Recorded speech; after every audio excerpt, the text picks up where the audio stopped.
আসসালামু আলাইকুম রহমতুল্লাহ নাহমাদুহু ওয়া নুসাল্লিহু আলা রাসূলিহিল কারীম আম্মা বাদ বিসমিল্লাহির রহমানির রহিম।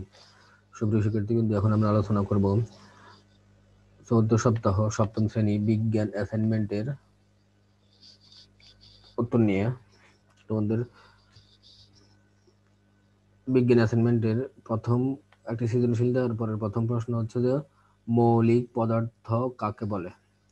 উত্তর: যে সকল পদার্থ একটি মাত্র উপাদান দিয়ে তৈরি সেগুলিকে বলা হয় মৌলিক পদার্থ, যেমন লোহা, তামা, হাইড্রোজেন, অক্সিজেন ইত্যাদি। অণু ও পরমাণু 2 নম্বর প্রশ্ন, অণু ও পরমাণুর মধ্যে পার্থক্য লিখো। অণু ও পরমাণুর মধ্যে পার্থক্য: মলিকুল অর্থ অণু, অ্যাটম অর্থ পরমাণু।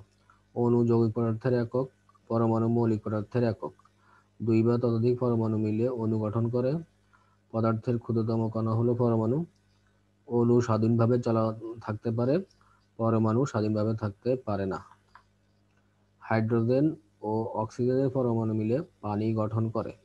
পানির একটি অণুতে 2টি হাইড্রোজেন পরমাণু ও 1টি অক্সিজেন পরমাণু থাকে।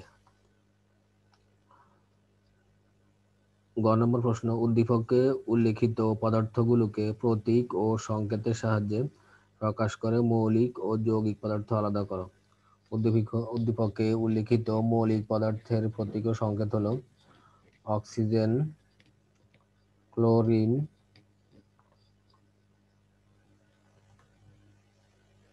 অক্সিজেন প্রতীক সংকেত, ক্লোরিন প্রতীক সংকেত, লোহা প্রতীক সংকেত, নাইট্রোজেন প্রতীক সংকেত, লিথিয়াম প্রতীক সংকেত, কার্বন প্রতীক সংকেত, পটাশিয়াম প্রতীক সংকেত। এগুলো হচ্ছে যে মৌলিক পদার্থ। উদ্দীপকে যে মৌলিক পদার্থগুলো দেওয়া আছে তাদের তালিকা হচ্ছে এটা। এবার হচ্ছে যৌগিক পদার্থ। উদ্দীপকে যে যৌগিক পদার্থগুলোর নাম দেওয়া আছে সেগুলো হলো পানি, H2O, লবণ, সোডিয়াম ক্লোরাইড, চক, ক্যালসিয়াম কার্বনেট, চুন, calcium oxide, iodide, potassium iodine. এটা হচ্ছে যৌগিক পদার্থের তালিকা। ঘ উল্লিখিত পদার্থগুলোর মধ্যে সার্বজনীন দ্রাবক বলা হয় কাকে, কেন? সাধারণত যে সকল পদার্থ অন্য পদার্থকে দ্রবীভূত করতে পারে তাদেরকে দ্রাবক বলে। পানি একটি পোলার অণু, অর্থাৎ পানির এক প্রান্তে থাকে পজিটিভ চার্জ এবং অন্য প্রান্তে থাকে নেগেটিভ চার্জ। পানির সংকেত H2O, H+ হচ্ছে পজিটিভ প্রান্ত এবং OH হচ্ছে নেগেটিভ প্রান্ত।